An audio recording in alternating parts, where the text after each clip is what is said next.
Hello, everybody, and welcome to episode 149 of I Wish You Were Dead, the podcast about things that used to be alive. My name is Mike, and that is Gavin and Thea. And guys, have you ever been right about something? Yeah. Unfortunately, yes. All right, and moving on to the housekeeping portion of the show. Yeah, no comments needed. If you listen to last episode or just live in America, you'll understand what we're talking about. To be clear, my voice might sound happy. Not actually happy, just what are you going to do? Housekeeping now. Housekeeping. Probably should avoid saying it like that given what happened last week, because it might come across like it's a command. Yes. And like, yeah. Fia, could you please... don't forget to rate the show on whatever platform you listen to us on, and to follow us on Twitter, Facebook, and YouTube to give us feedback about the show and any future topics you would like to hear on the pod. And if you would like to be a guest on the show, be sure to fill out our guest form, and all that stuff can be found in the show notes. And then, Gavin, what's next episode topic? Not gonna lie, I have no idea because it's not my episode. Next episode is Mike Takes the Wheel, volume 15. Wow. Yeah, so Mike is gonna take the burden of prepping the show off my shoulders for a couple weeks. Well, Gavin, don't you want to ask me what we're gonna do next week then? Mike, what are we talking about next week? I don't have a damn clue. Yeah, that's what I figured. Yep. Dear listeners, I'm sure you will find out.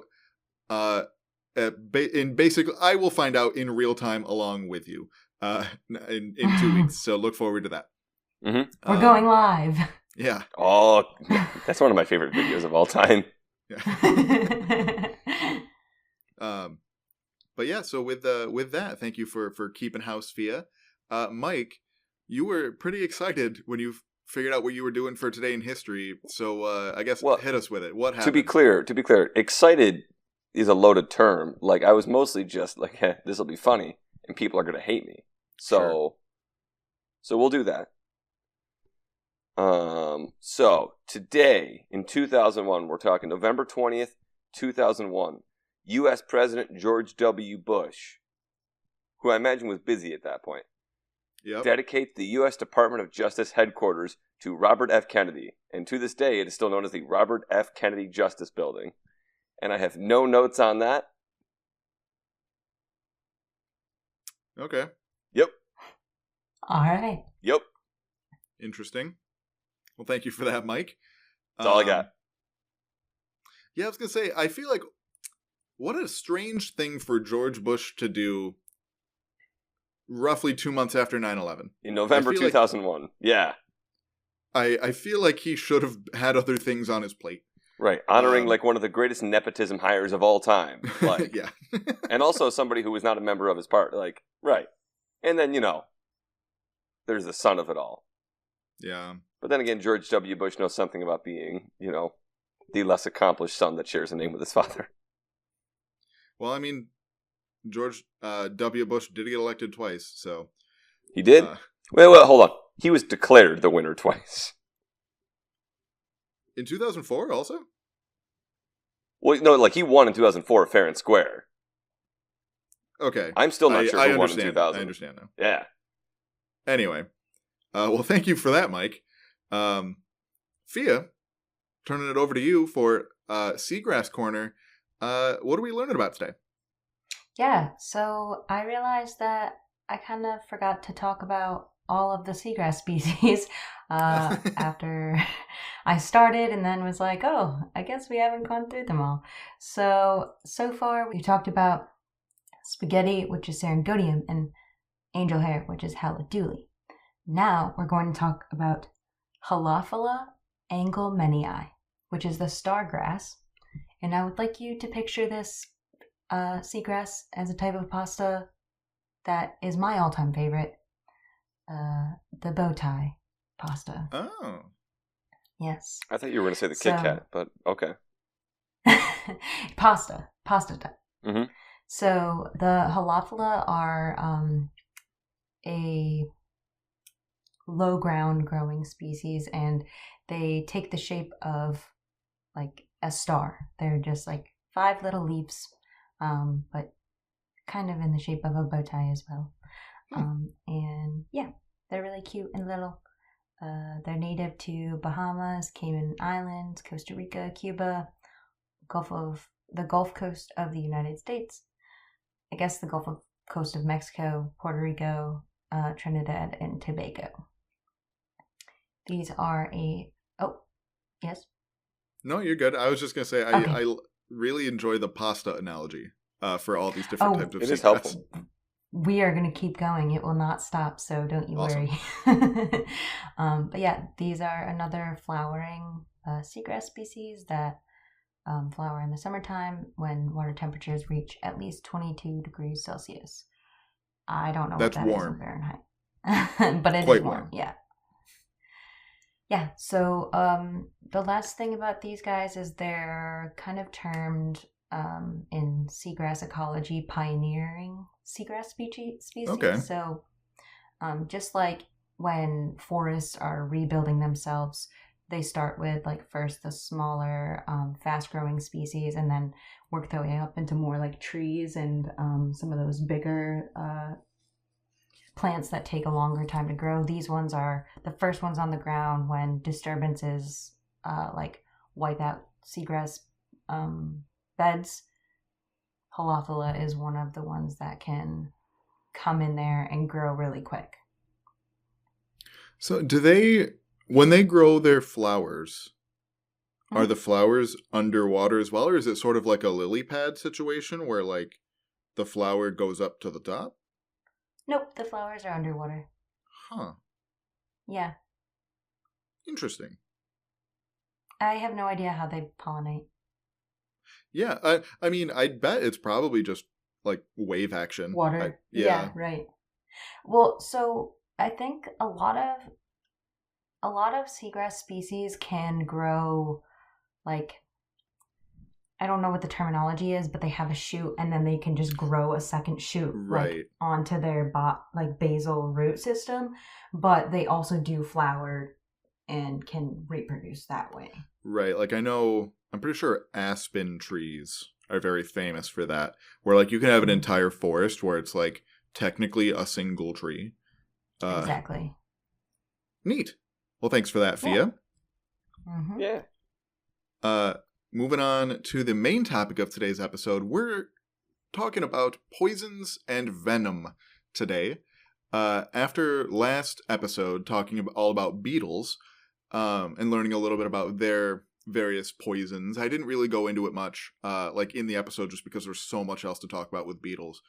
I thought we'd learn about, poisons and venoms and how they kind of work and what's going on with their evolution over the millions and millions of years of life on Earth. So first, let's do some definitions just to make sure we're all on the same page, because there's a lot of terminology, especially with this topic.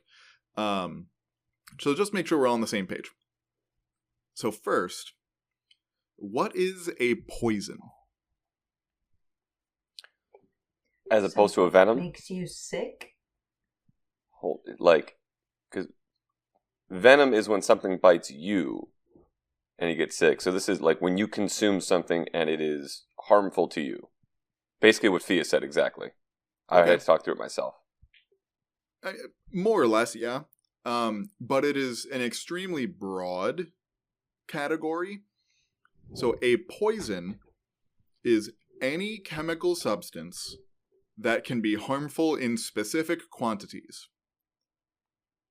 Well, if that sounds hold on. If that sounds like the most vague possible definition I could give, you are correct. You've allowed me like one swear word per show now, so like, yeah, that's dumb as shit. Like, we gotta, like, water could be poisonous under that definition. Yes, it is. Quite literally, almost every chemical known can fall into this definition. I'm upset that I used my swear word too early because I feel like I'm going to need it for this one. So, as Mike said, and I did math a number of times in this episode, which is not usual for me. A human. So most of the different types of poisons and toxins, which we'll talk about in a second, that I mentioned in this episode, have something that's called a median lethal dose, which is like the dose in like milligrams of poison per kilogram of body weight that it takes to kill, have a 50% kill rate, basically. And so I calculated that for myself a number of times, just used for explainer purposes. And so I'm, a fairly large person as people go. I'm like about 6 foot, like 230 pounds. I would need to drink like 9 gallons of water to die of water poisoning, but it could happen. If your stomach, doesn't explode first, that much water in your system just makes your cells explode.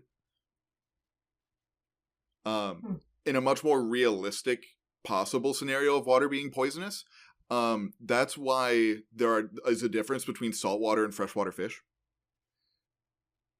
If you put a saltwater fish in fresh water, its cells will explode because their cells have evolved to be able to keep in water, because the salty ocean water has like comparatively less water than the inside of their cells. So just through, osmosis, everything wants to move from higher concentration to lower concentration. Naturally, the water wants to move out of their cells. And so they have evolved special, cell mechanisms to constantly be bringing more water into their cells to sort of counteract that. But if you put a saltwater fish in fresh water, their cells don't stop doing that. They just continue doing it until they explode. I have a question that I shouldn't ask. Sure. So, obviously, we don't want to be putting saltwater fish in fresh water. That's... Sure. Like, don't do that. But if you were to do it... Okay. Does it look cool? I don't know. Okay. I wouldn't think so. I think the fish would just die relatively quickly and then be not quite like, they wouldn't turn to goo or anything. I'm just thinking like, you said the cells explode. I imagine that happens on too small of a scale for us to see, but I had to ask the question. No, I mean, that's fair. There's also a similar thing with oxygen. Too much, oxygen gas can be bad for you. So like if you don't have like a medical need for oxygen, you really shouldn't hook up like an oxygen tank to yourself. I know Mythbusters did that once to see if it would help like improve or shorten the duration of hangovers. Don't do that. Really, hangovers? You're probably fine, but still don't. So they have at like really ritzy spas now, they have oxygen bars. That's so stupid. Yeah. I did it. Yes. Go. Tell me more. I did it because I had to try it. I was like, this is so dumb, but I need to try it. Right. Honestly, yeah. If I went to a place that had it, sure, I probably would too, just out of curiosity. Yeah, it was actually kind of painful because it was oxygen, but also infused with essential oils. Oh. And then it was really strong and really dry and kind of just hurt. And so I was like, it was not enjoyable. I don't know who would, and I didn't feel any different either. Yeah. So it's a similar thing to a little bit with the saltwater fish and freshwater. It's like our lungs are used to breathing in atmosphere, which is roughly 21% oxygen. And if it has more, your lungs don't stop doing the things to try to purposefully extract more. So you might just end up with too much oxygen in your blood, which, too much of anything is just not good for you. So those are poisons. Anything that in too much of a quantity can be bad for you. Where we get a little more a more specific definition here, though. And is that what you were just about to get to? Yes. Okay. So the sort of next step down of sort of more refining things are toxins. Toxins are basically biologically produced poisons. And And technically, depending on how you define it, that does also still include things like water and oxygen, since those can be made by life. But it's basically always used in practice to talk about chemicals made for the purpose of being toxic to other organisms, unlike like water or oxygen, where that's often just a byproduct of something life is doing otherwise. And so basically every living thing makes toxins of some kind. I'm doing it right now. What are you making? Nice. My immune system. Your immune system is full of things that are toxins from the perspective of bacteria or even cancer cells. Many plants also that are considered non-poisonous to humans anyway, produce chemicals that sort of slow down the growth of other plants around them to help weed out competition. Mm-hmm. Those are toxins. Toxins, for the most part, though, are what most people would like. A animal that produces toxins defensively are what most people would call a poisonous animal or plant. And these are almost always defenses against being eaten. These are, again, nearly everything has some loose form of this. Like your body does have some kinds of defenses against even things like mosquitoes that try to, eat you on a small scale. So you are like mildly poisonous to certain kinds of fleas or ticks or things. They have ways around it, but your body does try to stop them from trying to eat you. And we'll talk much more about the ones that people would like actually consider poisonous. And lastly, for our sort of definitions here, is venom. Venom which is not poison. Well, it is a type poison. of toxin. Okay. Which does make it a type of poison. See, I was always led to believe by Facebook memes from people that thought they were smarter than me that, like, if you say something's poisonous and it's actually venomous, it's a great opportunity to, like, point out, like, haha, like, you're actually technically wrong, you stupid, like, jock. It's venomous, not poisonous. But you're telling me now... Again, it's one of those things that's just, like, the difference between scientific definitions and common definitions. Right. It's a similar thing with, like, theory and hypothesis. Those mean very different things to a scientist than they do to, a layperson. Understood. So, a venom is a type of poison. The main difference is how it's administered. Venoms are actively delivered, mostly with a bite or a sting of some kind. We'll talk about a couple of cool examples where that's not always the case, but it's usually through a bite or a sting. Venoms are almost always a combination of chemicals rather than just one, with, some types of poisonous plants or fungi. Sometimes it's just one chemical that is, fairly harmful. But with venom, you often hear it referred to as a cocktail because it's a mixture of chemicals. And this makes venom better at doing its job, which we'll get back to in a bit. Okay. Yeah, so that's really the only difference between venom and other toxins, is that venom is just actively delivered and tends to be a little more chemically complex. However, pretty much all of these definitions, as you might have gathered a little bit, are very human-centric. We consider a plant or animal poisonous or venomous basically because it's harmful to us. For example, there are 134 families of spiders.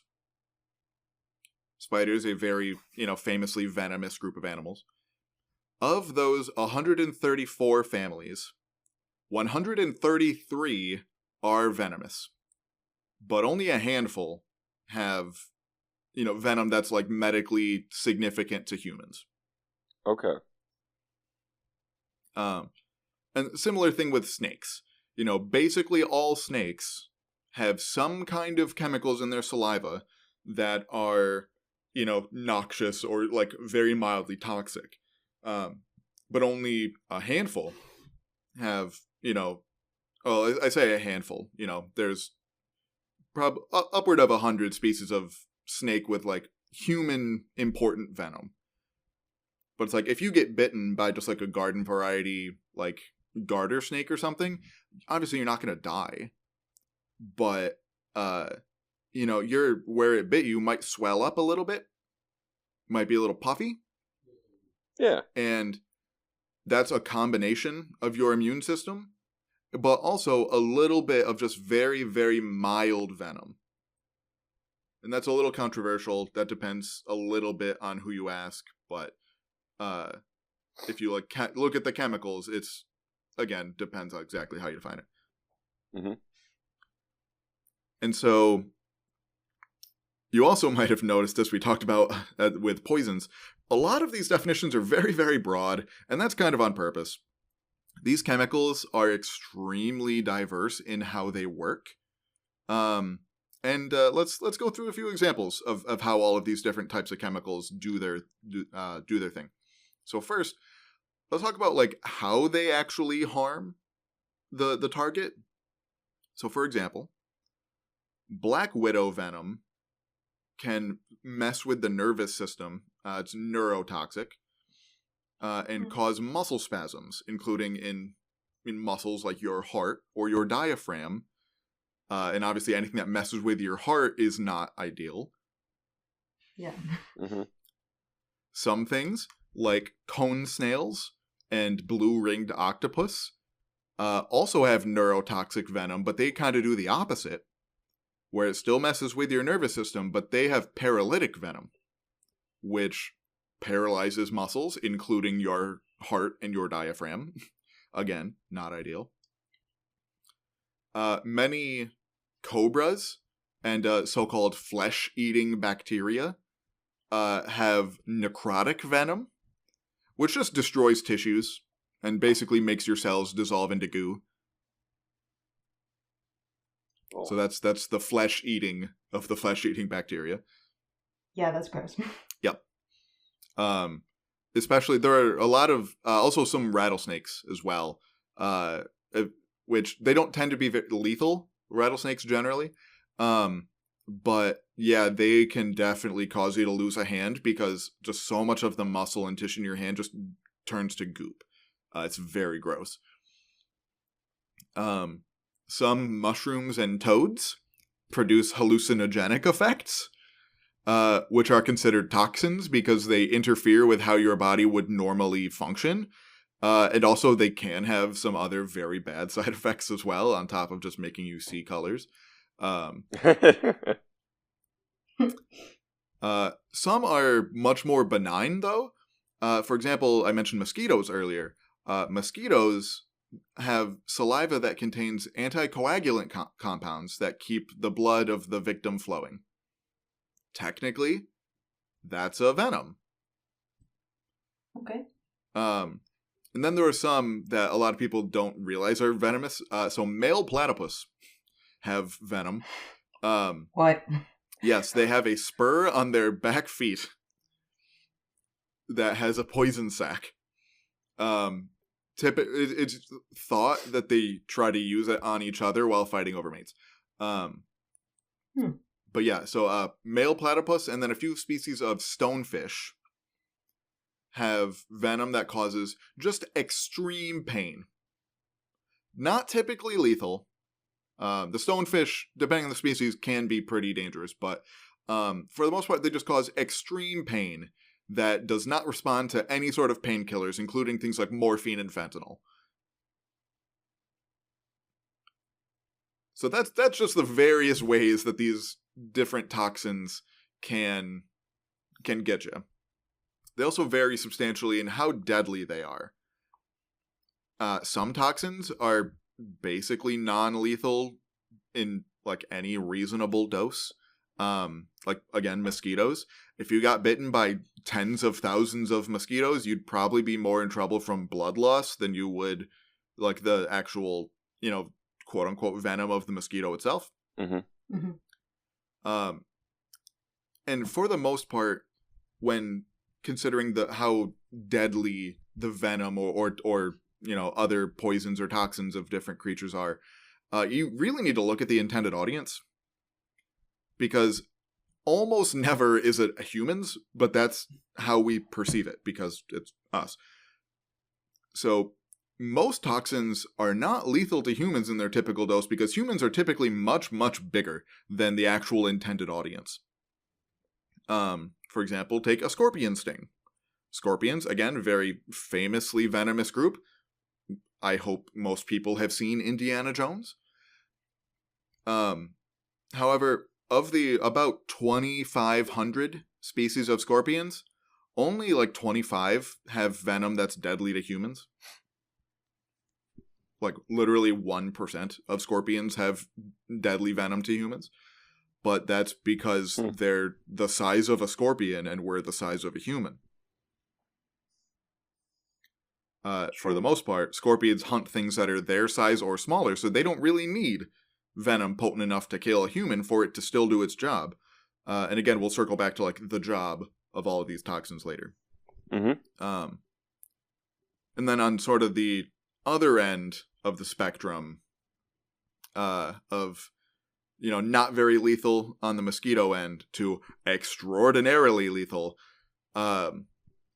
many, especially sea creatures that are venomous, are extremely deadly, especially if they are relatively immobile or slow-moving. For example, box jellies and cone snails have extremely potent venom because they typically eat fish. And they can't really chase their prey. It's a literal snail. So they can't really chase a fish if it's trying to swim away. So if their venom doesn't kill it basically instantly, they lose their food. That seems like a way that evolution needed to make sure it took care of that. Exactly. Cone snails are also super cool. They shoot like a harpoon that has venom. It's like a modified version of what most snails use to, like, scrape up algae, and they just turn it into, like, a spear on a tether that they can shoot at fish, and it envenomates them and, like, nearly instantly kills them. Very scary, very cool. All of these toxins can also sort of vary in how they're administered. So as Mike sort of talked to, the classic, if it bites you and you die, it's venomous. If you bite it and you die, it's poisonous. Generally speaking, venom is primarily used to capture prey. And poison, non-venom, is primarily used for defense. And so we'll break it down a little bit here. So venom typically needs to even be injected. And so I want to clarify this next thing I'm about to say. Don't do this. Like, for legal reasons, do not do this. Technically, I mean, like, you can put snake venom on your bare skin, or even, like, drink snake venom and be completely fine. What does it taste like? Honestly, I don't know. You tell me you haven't done it? I had the pleasure myself. I would imagine, for reasons we'll talk about in a little bit, I imagine it probably tastes like bile.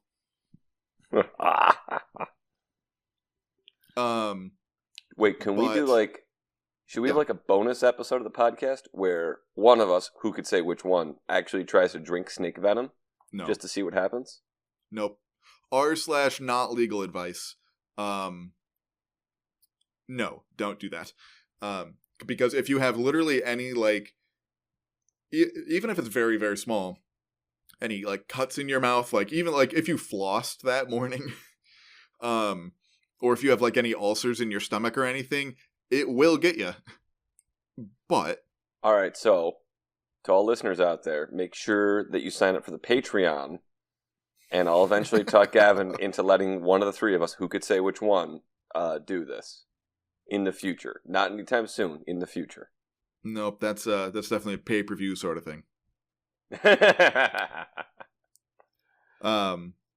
But yeah, so like most venoms need to be injected in like into the muscle tissue or the bloodstream to really do its job. There's also some times where poisons can become venoms. There are some frog and toad species that can pop out bones through their poison glands in their skin to stab predators. In which case, their poison becomes a venom because it is actively administered. There's one species of frog that I think is just colloquially called the Wolverine frog because it pops out bones out of its hands, like it shoots its wrist bones through its skin on its hands and stabs predators. There's also another species, I don't remember what it's called, but it can stab its ribs through the poison glands on its back and then just like jump up at predators. Frogs are so cool. Yeah. There's also lots of toxins that need to be inhaled, especially lots of like plant or fungus toxins. And then we get into sort of the job, the goal of these toxins. And so what is it that the organism is trying to accomplish? You know, obviously, big caveat, evolution doesn't have goals or things that it's trying to accomplish, typically. But just like, what is the purpose? What is the animal using it for? Or the plant or the fungus or whatever? For the most part, defensive toxins, like pretty much all plant poisons, things like, poison dart frog poisons, beetle poisons, stuff like that. The primary goal of the animal in the first place is to just not get eaten. That's goal number one. Or to even just not get attacked. If they can avoid the confrontation altogether, that is the best possible option. Right. And that's why many of them are brightly colored, like poison dart frogs, and why some of the beetles that we talked about last episode. They're brightly colored to let you know, hey, don't mess with me. I am very bad for you. The next goal, if that fails, is to be able to survive being attacked. And having super deadly poison doesn't necessarily help you with that, especially if it doesn't really work in time to prevent you from being eaten. If poison dart frog poison took a day to kill a predator, it would not be very good at its job. And so defensive toxins need to be able to also be able to affect a large variety of potential attackers. Again, just talking about frogs. Frogs are eaten by basically everything. Mammals, birds, lizards, snakes, fish, even like some bigger invertebrates like spiders or centipedes, or like swarms of ants and things. If their poison was like really specific and geared toward only one attacker, it would not be very good defensive tool, right? And so to get around this, many toxins also have the side effect of just tasting bad. Mm-hmm. And almost, it seems like that would almost be like a let's do this the easy way for both of us. Like, yeah, you don't have to try and eat my entire leg. You don't have to like fully die. You're gonna try this. It tastes bad, and we can both go our separate ways. Right, and there's even some like benefit to that because like if the predator survives, in theory, it learns its lesson and won't do that again. Now, I own a dog, so that's obvious. My dog has done similar things enough times to know that that doesn't always work. Predators don't always learn the lesson. But in theory, that just prevents a possible future attack, which takes us back to step one. If you can avoid the attack to begin with, best case scenario. But yeah, so just tasting bad usually is enough to get the predator to spit the prey out. depends exactly on what's attacking it. Birds, for example, do not have like a very good sense of taste, basically at all. Depends on the species, but a lot of them have essentially no sense of taste. So that just won't work on birds. Many defensive poisons interact with the nervous system to cause salivation. So the predator's mouth just gets real watery and you can slip out of the predator's mouth. There's one species of frog called the African clawed frog. I'm pretty sure that's the one that can also stick its wrist bones out. It has a poison that induces yawning in snakes. You say yawning in snakes? Yes. So if a snake were to bite this frog, the frog's poison chemically induces the snake to yawn. Which means the frog can just pop out of its mouth because its mouth is now wide open and it can hop away. Just doing some weird stuff. Not really that harmful to the snake other than missing a meal. But it's technically a poison because it now harms that snake in taking away its food. Many poisons also slow down digestion and induce vomiting. So if you're being digested slower and then you get thrown up, you have a better chance of surviving. There's lots of defensive toxins that cause pain and swelling. And I think the best example of that is bees. Another very famously venomous group of animals. We've all seen My Girl. Although we're not discussing allergies here, which is basically why any human dies of bee stings. Not really the effects of the venom itself. And bees are really interesting because it's not so much a single bee sting that gets you. It's the fact that they live in colonies where there are hundreds to thousands of doses of that venom that can be administered at any given time. And again, with bees, like I did some more math here. It would take at least about 2,000 honeybee stings to kill me in particular. Oh. Right, which given a beehive, that's not an unreasonable amount if the whole hive were to come after me at the same time. Yeah. But if you've ever been stung by a bee, 1 or 2 is usually all it takes for you to get them to get you to get the message and leave them alone. And so bee venom is not meant to kill the attacker at all. It's basically just meant to make them go away. And especially in a lot of arthropods, so that's, insects, spiders, little things with exoskeletons. That's to their advantage. If their toxin kills the attacker, cool. That means there's one less predator out there. But if your toxin is enough to get the message across without killing the attacker, this is sort of what I was talking about earlier, the attacker learned its lesson and will not attack you again. And that's why things like bright colors, showing off that you're poisonous or venomous, work. If your toxin is super deadly, and you kill every single attacker, why would you need to be bright and colorful? No predator is going to survive to be able to associate the bright colors with the poison. And then, that then kind of begs the question, why are some poisons so incredibly deadly? We'll get to that a little later when we're talking about venom, because there's a similar thing with that too. So that's kind of defensive toxins. Let's talk about offensive toxins. With very few exceptions, venom is primarily for prey acquisition. Most of those exceptions are fish. There's a lot of venomous fish out there. And a lot of that is defensive, mostly because, for whatever reason, there's really not a lot of venomous fish that bite with venom. A lot of the venomous fish are things like lionfish or zebrafish, stonefish. I don't know, Fia, have you run into any venomous fish in your work? Not particularly.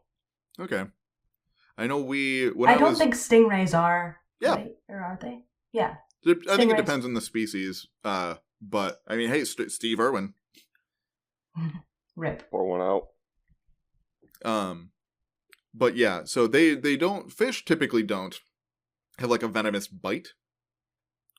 So they have instead evolved just like spines to coat in their poison, which then kind of makes them venom. Yeah.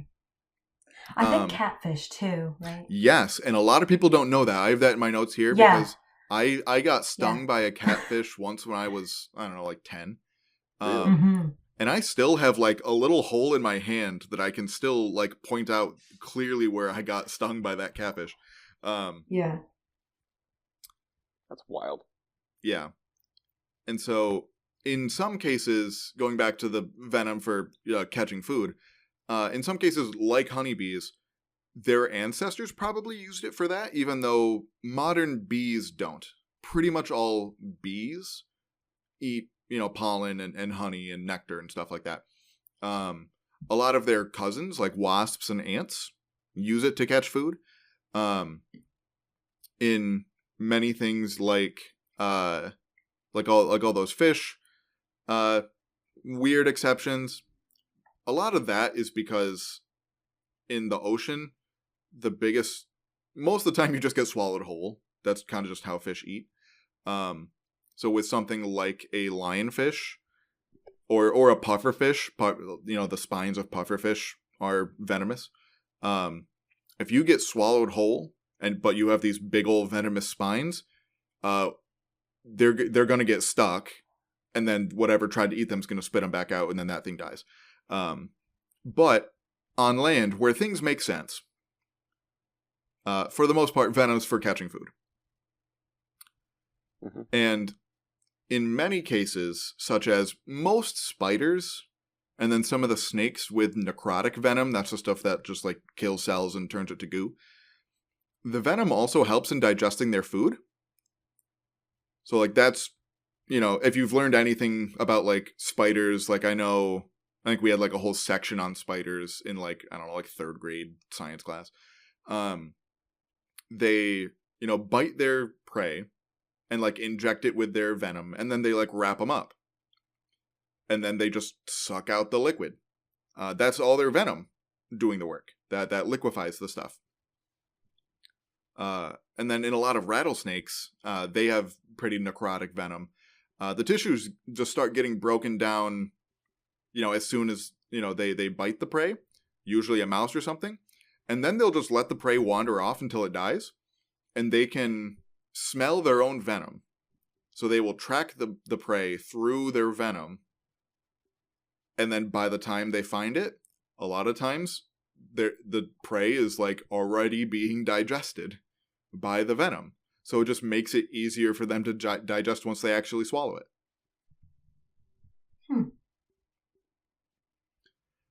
Unlike defensive toxins, which I said were very broad because you don't really know on a given day what's going to try to eat you, many venoms are much more targeted in their effectiveness.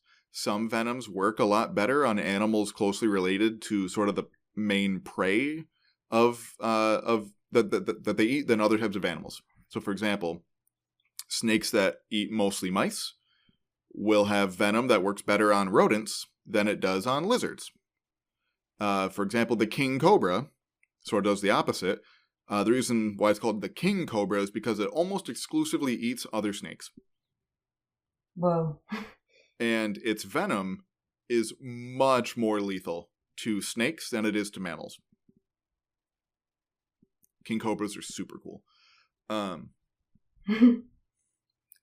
And that, I think, is partially, and this, I didn't really see this anywhere, but it just sort of makes sense logically in my brain, why there are relatively few arthropods, like spiders, scorpions, that have medically significant venom to humans. Because for the most part, spiders are eating flies, and scorpions are eating like spiders and beetles and stuff. Whereas things like snakes eat vertebrates, which are just, a lot closer related to us. Mm-hmm. Also, a lot of spiders just have fangs that are too small to even like pierce our skin, so they just can't hurt us.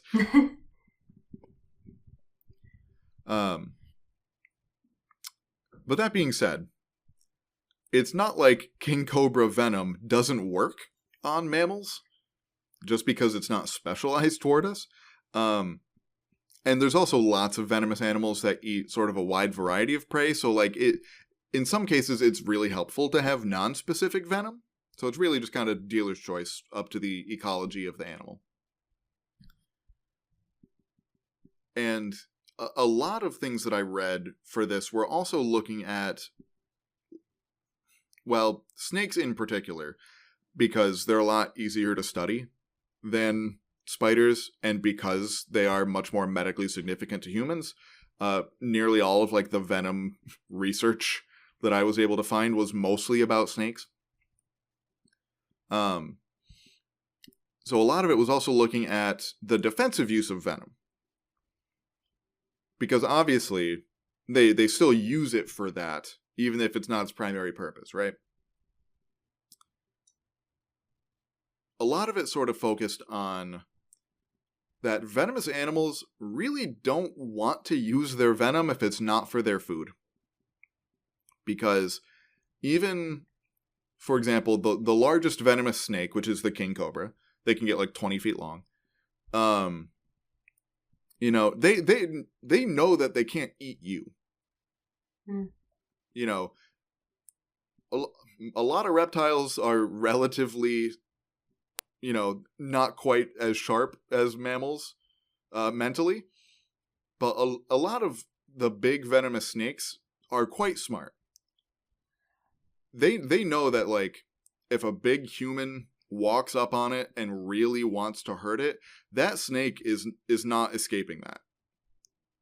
All it would really take is like one good stomp from a human to kill even a fairly large snake like a king cobra. And so it really doesn't want to get into a confrontation with something the size of a human if it can help it. And that's why nearly every venomous thing has some kind of way of telling you to go away. There might not be as like bright and flashy as some of the poisonous things like poison dart frogs, for example. But that's the whole point of the rattle of a rattlesnake. Right, that's kind of like the let's do this the easy way. Like we were saying before, like, let's just, you know, we don't have to do this, guys. You stay away. We both Exactly. That's the whole point of cobras having a hood. When they sort of stand up tall, they try to make themselves look big to try to scare away whatever is threatening them. Mm-hmm. But with a couple of examples, there are some snakes that are just real jerks that are somewhat aggressive. But the vast majority of snakes will try to hide or run away. Because even if they were to escape, if they waste some venom on you, venom is very expensive, like, energetically to create. There's a couple of exceptions with that, like I said, with the first option being running away. Spitting cobras, for example, their whole deal is spraying their venom at people. They do, notably, when they spray their venom, they're very targeted about it. They are very accurate. Like, they purposefully aim for the face. Because, like I said, if a spitting cobra sprayed venom all up and down like your side, as long as you don't have any cuts there, it's not going to do anything to you. But they purposefully aim for the face because they want it to get it in your eyes and your mouth and your nose, and then it will be bad. But other than that, even just the act of spraying it at something is usually enough to make the thing go away.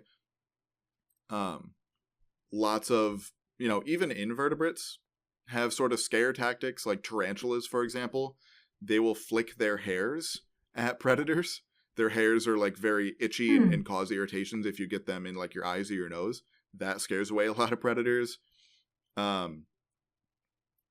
But like I mentioned, venom is very energetically costly to produce. It's made out of very complex proteins, you know, stuff like enzymes, stuff like different chemicals that bond to different cell receptors to like block nerve function and stuff. Most of which have a very high molecular weight. which is really just a fancy way of saying that it's a very large molecule with a lot of atoms in it. And atoms that it doesn't get to use to catch prey, to build muscle, to convert into energy, to live their life. If it wastes it on something trying to eat it, then that is just a pure net loss for them. So that is really a last case resort. And that's why a lot of snake bites are dry. Even if you get bit by a rattlesnake, that doesn't necessarily mean that you got envenomated. Definitely go get checked out. But a lot of snake bites, even from venomous snakes, they don't give you a full dose for sure. So they kind of rely on a little bit of a mutually assured destruction at the end of the day. A snake knows that a human or a horse or a cow or a pig or something could definitely kill it if it was really intending to. So they basically just rely on being like, hey, I have this bazooka. I'll blow myself up with it too if I have to. And that's kind of their strategy for using their venom defensively.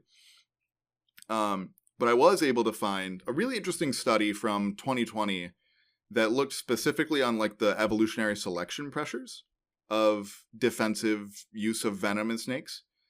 And how they did it I thought was very neat.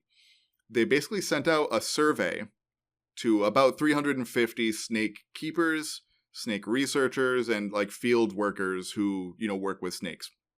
And basically, they asked them, how long after you got bit, because they just assume that these people get bit, so how long did it take the pain to reach its maximum after you got bit? Because if the venom is under selection pressure to be used defensively, you would think that it would work like bees, where the pain comes basically instantly and reaches its maximum very quickly. That's the whole point of a bee sting, is to get the thing to stop doing what it's doing immediately.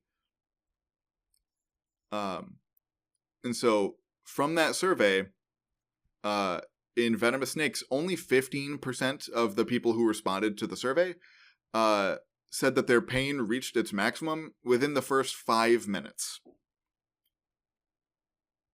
Which makes it pretty ineffective as a defensive tool.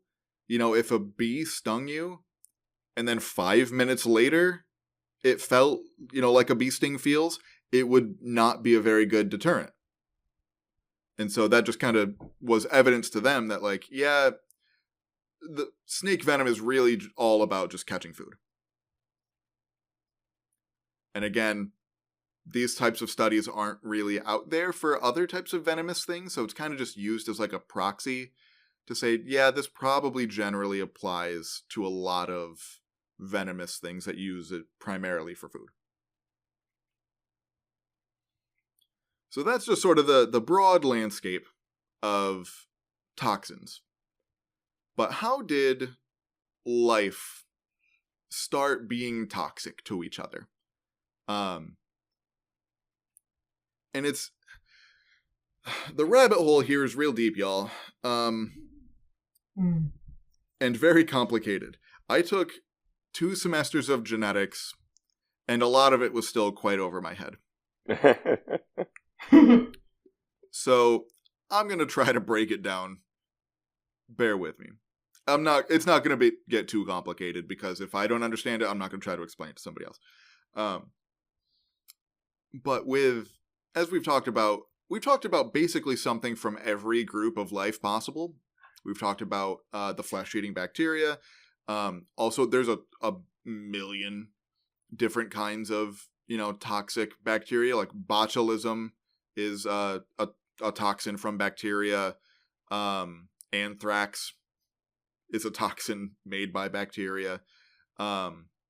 There's a lot of them, and it's everything from bacteria to plants to fungus to obviously animals. And so with it being so widespread, the answer to how it came about is incredibly complicated.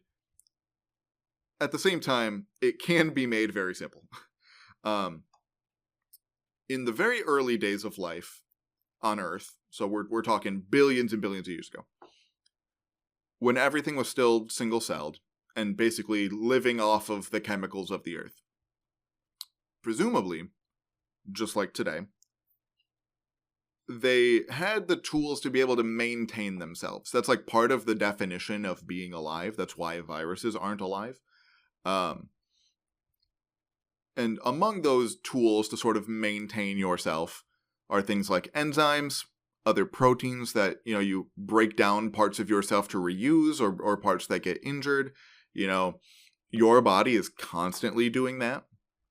And so, presumably, just by definition of being alive, these very first cells on Earth had the ability to do this as well. Hypothetically, you could just take a packet of those enzymes and proteins and stuff and spray it at somebody else. And they would do their job and break down those other cells, or even just stop their growth or slow it down to give you a competitive advantage. Okay. This is seen all over the place in bacteria today. They will just release chemicals into the surroundings to slow the growth or even kill other bacteria so that they can grow uninterrupted. This kind of thing is where we get basically all of our antibiotics from. Yeah, like penicillin is a toxin that I don't remember the kind of fungus, but a fungus makes to be antibacterial. And so you can see this if you've ever tried to culture different types of bacteria on the same plate. I know sometimes that's a very common thing for, different biology classes, like microbiology classes in college. You'll just culture, bacteria. And they will try to kill each other because they want to be the ones to eat all the food instead of this other bacteria. And there's a really good example of this. It's a type of chemical called defensin. It's like a whole broad group of chemicals that many bacteria use for this kind of purpose, as well as just various parts of like their immune system, if you can call it that with bacteria. You know who else makes and uses defensins? Literally everybody. Okay, all right. Bacteria, plants, fungi, animals, everybody. And so, me, right now. And so, evolution-wise, that puts the origins of these types of proteins somewhere in the range of at least 1.5 to 2 billion years ago. So life has just been being toxic for its entire history. When it gets more complicated is looking at like the specific genetics of how different groups do it. Because even though like the building blocks are fundamentally the same, or at least very similar, the specifics get very complicated because in a lot of vertebrates, for example, venom is, in the mouth. Whereas in arthropods, it can be anywhere. On scorpions, it's way at the end of their body. In spiders, it's, their front set of legs. In centipedes, it's also their front set of legs, but, they're not particularly closely related. In like stinging ants and wasps and things, it's again at the end of their body. So it's like how it gets to where the venom is and how it's delivered is very different from group to group. But again, because we have studied snake venom a whole bunch, that is kind of the group that has the best evidence for how it might happen in all these other groups. So we'll talk about snakes a little bit. Let's do it. So depending on what source you read, I mentioned this a little earlier, like spiders, technically all snakes, and also many lizards, are very mildly venomous. It's a little contentious. Get over it. Looking at the, like, we've analyzed, the collective we of science has analyzed, like, the saliva of, like, rat snakes and other things like that, and found different, chemicals that lower blood pressure, for example. So, like, they don't have venom glands, they don't have, venomous fangs, but they do have these weird chemicals in their saliva that do some weird things to their prey. Technically, that's venom.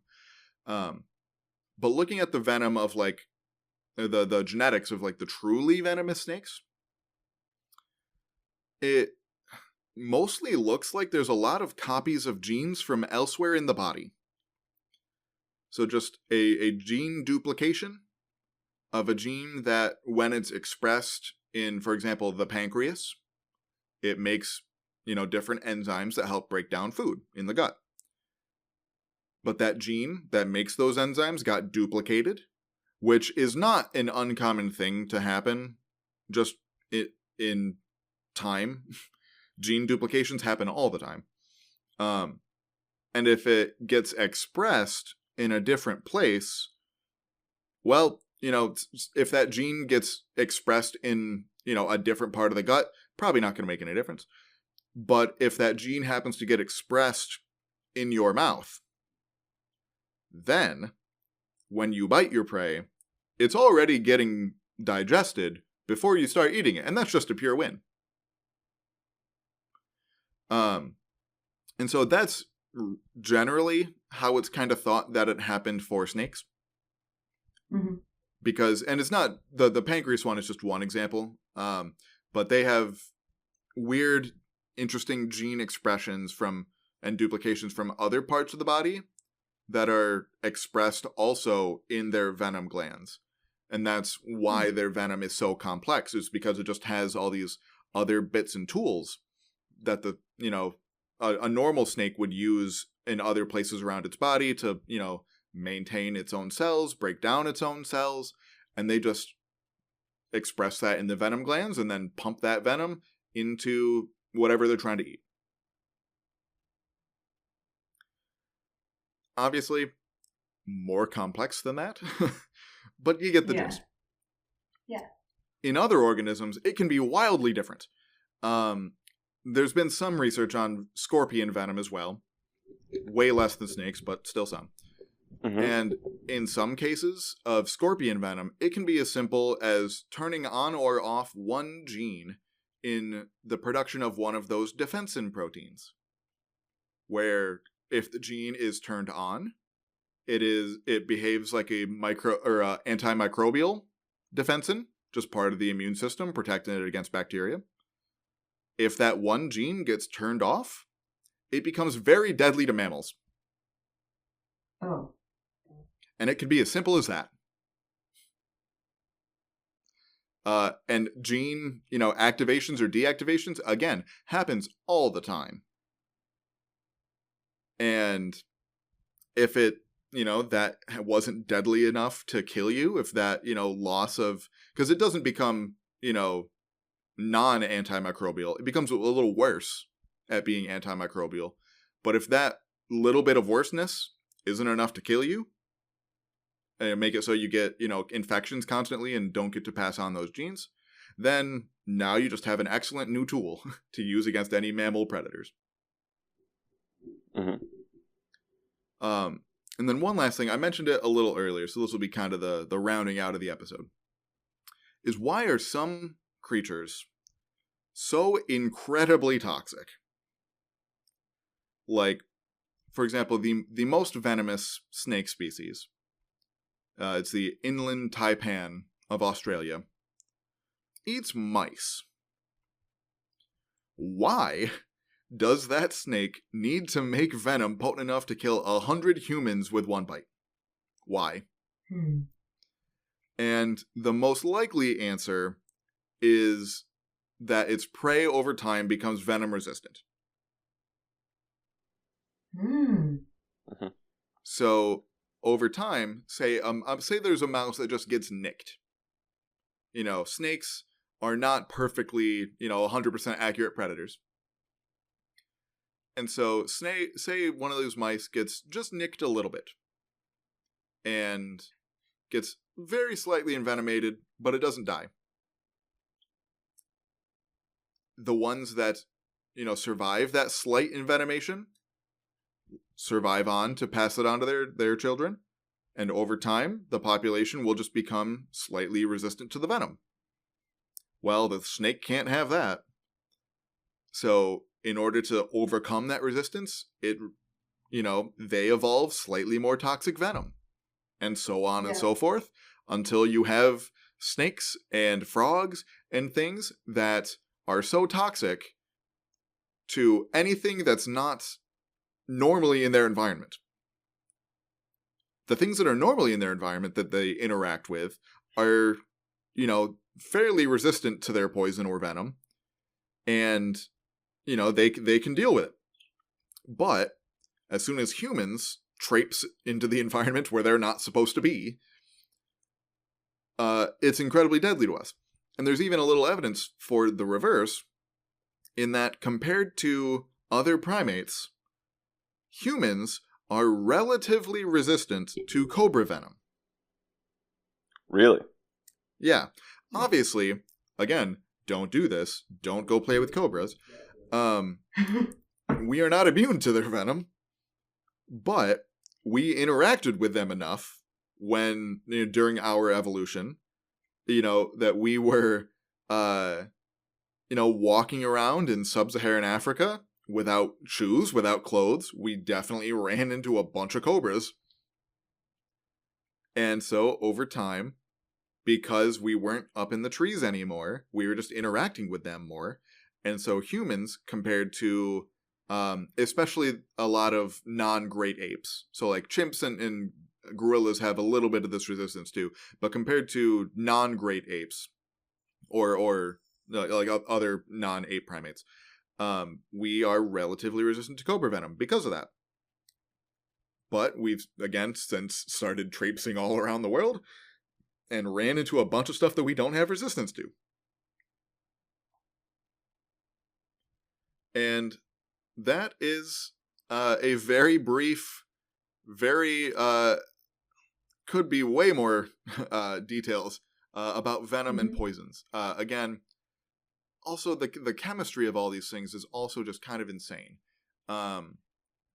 Because there are some venoms and things that, like, we don't really know how they work. Like that one that makes the snakes yawn. That poison from that frog that just makes the snakes yawn. We're not even sure why we yawn.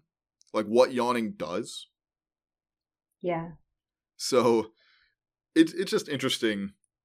These weird different chemical reactions that all these different, animals and plants and things. And we barely talked about plants at all in this episode. With how deadly so many plants and fungi can be. This was an insultingly brief introduction to poisons and venoms. Perhaps in the future we will do a whole episode about a particular group of venomous or poisonous plants. But you'll have to stay tuned to the future to see that. Cool. I think with that, Mike, do you want to bring us home? Are we done? Is that it? Like, I could have kept listening to that for a while. I mean, do you have any last questions? I'll try. Why don't I have venom? Like, I've asked you this before, normally with a swear word, but I've already used my swear word. Like, why the heck can't I photosynthesize? Okay. Why don't I have venom? You haven't needed it. Are you sure? I mean, so talking specifically about humans, we typically don't chase our food face first with our mouths. Mm. So we don't have a great way to deliver the venom. But even just thinking back through like primates, most primates eat fruit and plants. Like there's some like chimps and things, even some other types of monkeys will like hunt occasionally, but for the most part, primates are primarily omnivores, but very heavily toward the herbivore side of omnivores. Okay. There are some venomous mammals, though. Some shrews are venomous. There is a type of primate. I kind of forgot about this. So Here we go. Let me do a quick Here Google. we go. Yeah, let me do a quick Google. Google faster. Gavin, I swear to God, if you edit this out, like, I want the people to know that you're actually, like, you're hitting keys right now. You're doing the hard work. I sure am. Yes, so there are, is it just one species or is it the whole group?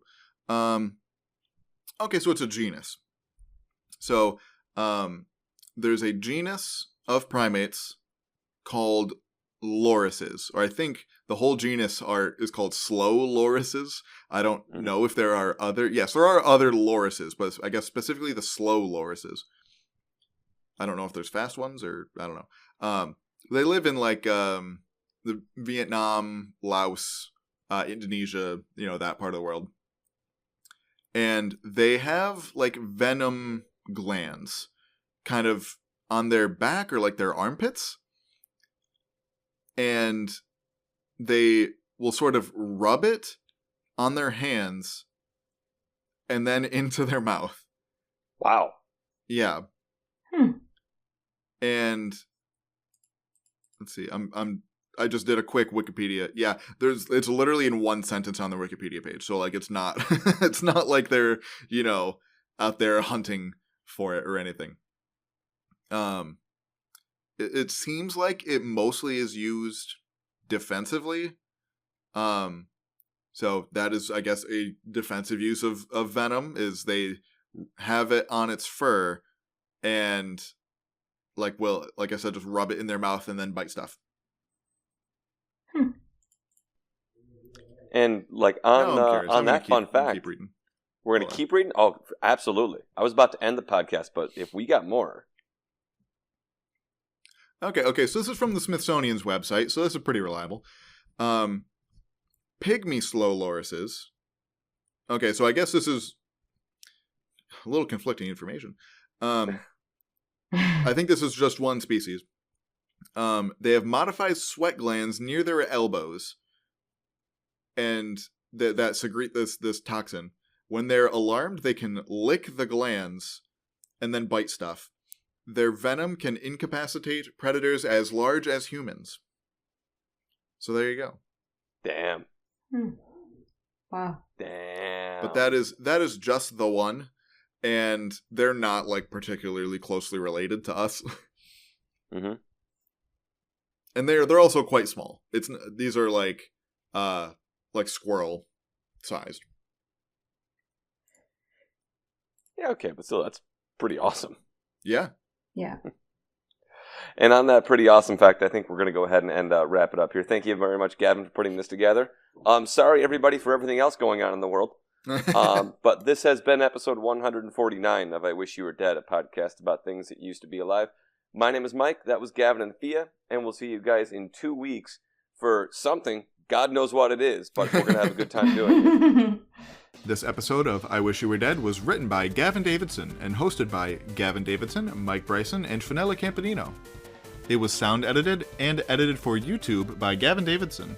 Special thanks to former guests of the pod and to listeners like you.